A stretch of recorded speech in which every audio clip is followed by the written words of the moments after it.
तो दोस्तों अगर देखा जाए तो हमारे तेजस MK2 फाइटर जेट को लेकर काफी डिले देखा जा रहा है और ऐसे में यहाँ पर अब वो समय आ चुका है जब इस फाइटर जेट के ऊपर काम करना स्टार्ट कर दिया गया है। अब दोस्तों इसी फाइटर जेट को लेकर एक बहुत ही बड़ा अपडेट निकल कर आ रहा है जिसको हम इस वीडियो में साझा करेंगे। वैसे आपको बता दें कि इस फाइटर जेट को लेकर अब युद्ध स्तर पर काम स्टार्ट कर दिया गया है और ऐसे में जो अनुमानित टाइम था यहाँ पर उससे भी फास्ट यहाँ पर काम करने के लिए ये पूरा रोड मैप तैयार किया गया है। और अब दोस्तों आपको बता दें कि हमारे CV आनंद सर की तरफ से एक अपडेट यहाँ पर दिया गया है जहाँ पर उनका कहना है कि बहुत ही जल्द ये फाइटर जेट हमारी भारतीय वायुसेना को ज्वाइन कर लेगा। और साथ ही आपको बता दें कि हिंदुस्तान एरोनॉटिक्स लिमिटेड की तरफ से जो टाइमलाइन को यहाँ पर बताया गया है उसके हिसाब से 2029 में भारतीय वायुसेना को ये फाइटर जेट डिलीवर कर दिया जाएगा। अब आपके मन में बहुत सारे प्रश्न उठ रहे होंगे, क्या वाकई ये फाइटर जेट को 2029 तक HAL भारतीय वायुसेना में इंडक्ट करा पाएगी? ऐसे में दोस्तों आपको बता दें कि HAL के चेयरमैन और मैनेजिंग डायरेक्टर श्री अनंत सर की तरफ से ये कंफर्म किया गया है कि तेजस मार्क 2 का जो निर्माण प्रक्रिया है ये यहाँ पर आगे बढ़ रही है और 2025 में इसका रोल आउट हमें देखने को मिलेगा। साथ में यहाँ पर यह भी बताया गया है कि 26 के शुरुआत में इसकी पहली उड़ान को कंडक्ट कराया जाएगा और उसके अगले 2 साल यहाँ पर बहुत ही महत्वपूर्ण होंगे क्योंकि इसी पीरियड के अंदर इस फाइटर जेट की टेस्टिंग की जाएगी। और ऐसे में आप देख सकते हैं कि यहाँ पर फ्लाइट टेस्टिंग की जाएगी और साथ ही अन्य टेस्टिंग होंगी और उसके बाद में यहाँ पर फाइटर जेट उस सिचुएशन पर पहुंचेगा जब इसको प्रोडक्शन में भेजा जाएगा। हालांकि इसकी जो टेस्टिंग है वो यहाँ पर चरणबद्ध तरीके से की जाएगी और इसकी शुरुआत में जो टेस्टिंग होगी वो यहाँ पर इसके एवियोनिक्स और दूसरे सिस्टम्स को टेस्टिंग की जाएगी और उसके बाद में इसकी जो टेस्टिंग यहाँ पर कंप्लीट हो जाएगी तो वहीं पर वेपन्स की टेस्टिंग की जाएगी और उसके बाद में माना यह जा रहा है कि 2 साल तक इन टेस्ट को कंप्लीट करने का जो लक्ष्य रखा गया है वो यहाँ पर कंप्लीट किया जाएगा। और इसका सीधा मतलब ये होता है कि 2026 में इसकी पहली उड़ान को अगर किया जाता है तो 2028 तक इसकी सारी टेस्टिंग को कंप्लीट कर ली जाएंगी और ऐसे में 2028 के एंड तक पहला फाइटर जेट यहाँ पर भारतीय वायुसेना को डिलीवर किया जा सकता है। और ऐसे में यहाँ पर जो भारतीय तेजस MK2 की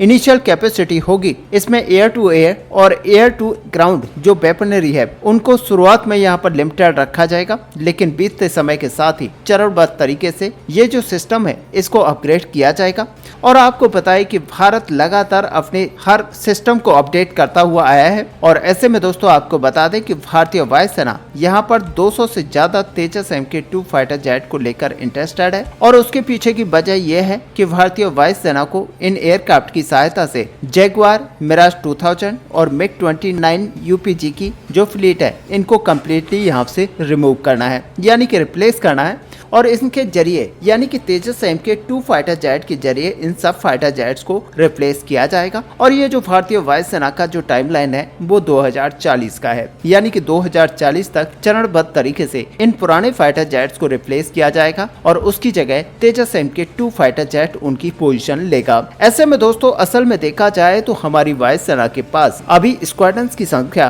कम है और इसी स्क्वाड्रंस की संख्या को यहाँ पर बढ़ाने के लिए कम से कम 42 स्क्वाड्रंस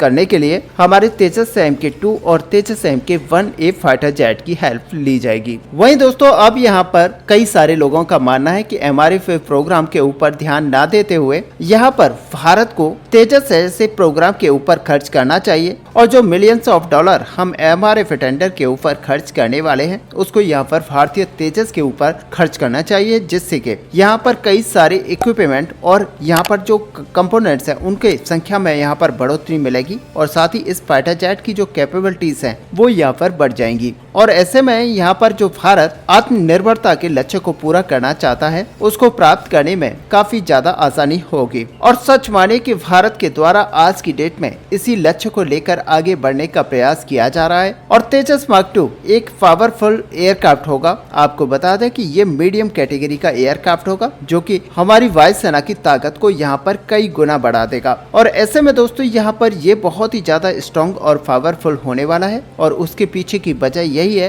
कि तेजस मार्क 2 के जो मटेरियल्स हैं इनको बनाने में जो एडवांस मटेरियल के यूज किया जा रहा है और एक तरह से यहाँ पर देखा जाए तो इसके अंदर एक कॉस्ट इफेक्टिव मैन्युफैक्चरिंग की जा रही है।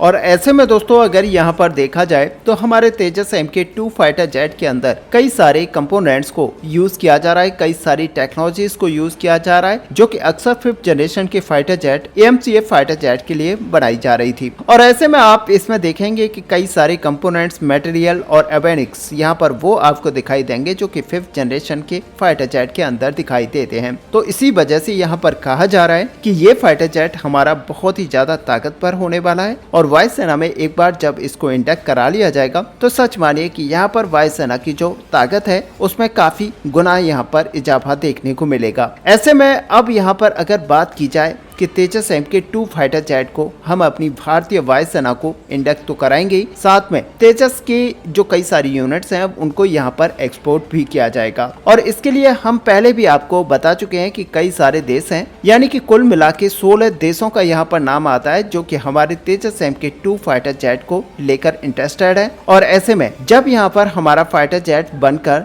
2029 के आसपास स्टार्ट हो जाएगा तो यहाँ पर आप मानकर चल सकते हैं कि जब हमारे पास इतनी कैपेसिटी होगी, साथ ही हमारे पास मैन्युफैक्चरिंग यूनिट होंगी जहां पर इस फाइटर जेट को एक बड़े नंबर में बनाया जा सके, तो फिर भारत इसका बड़े नंबर्स पर एक्सपोर्ट कर पाएगा। और ऐसे में आप मानकर चल सकते हैं कि भारत का ये फाइटर जेट वो फाइटर जेट होगा जो कि आने वाले समय में दुनिया भर के कई देशों को एक्सपोर्ट किया जाएगा। ऐसे में दोस्तों आपको बता दें कि NAL के द्वारा यहाँ पर आडा असेंबली को तैयार कर लिया गया है, जिसको NAL की तरफ से आडा को 5 अक्टूबर 2023 को हैंडओवर कर दिया गया था। अब यहाँ पर जो एडवांस मटेरियल्स हैं इनका निर्माण किया जाएगा और वो तेजस मार्क 2 का यहाँ पर हिस्सा बनेंगे। और दोस्तों आपको बता दें कि भविष्य में HAL की तरफ से इसको लगातार अपग्रेड किया जाएगा जिससे कि इसकी कैपेसिटी को और कैपेबिलिटीज को और भी ज्यादा बढ़ाया जा सके, साथ में इसको और भी ज्यादा हथियारों से सुसज्जित किया जा सके। और इसीलिए हमने पहले आपको बताया कि यहाँ पर हथियारों की जो सीमित संख्या रखी जाएगी उसको धीरे धीरे करके बढ़ाया जाएगा और एक समय ऐसा भी आएगा जब यहाँ पर ब्रह्मोस NG को भी इस फाइटर जेट के अंदर इंडक्ट कराया जाएगा। लेकिन आप मानकर चलिए कि पहला जो इनिशियल बैच होगा उसके अंदर कुछ ही संख्या में हथियारों को लगाया जाएगा, उसके बाद में यहाँ पर और भी हथियारों को इंडक्ट कराया जाएगा। और आप मानकर चलिए कि यहाँ पर तेजस के अंतर्गत कई सारे मॉडल्स जो कि पुराने होंगे उनमें कई सारी मॉड्यूलर डिजाइन फिलॉसफी होंगी और उसके अंदर अपडेट लगातार होता रहेगा। और इसका मतलब यह है कि आने वाले समय में जब यहाँ पर तेजस MK2 फाइटर जेट को लगातार अपग्रेड किया जाएगा तो इसके अंदर कई सारे चेंजेस किए जाएंगे। और ऐसे में एक समय तब भी आएगा जब भारत अपने स्वदेशी इंजन को भी इस फाइटर जेट के अंदर इंडक्ट कराएगा। और ऐसे में दोस्तों यहाँ पर कोई शक नहीं कि F414 इंजन को यहाँ पर फर्स्ट बैच से लगाया जाएगा, लेकिन आने वाले समय में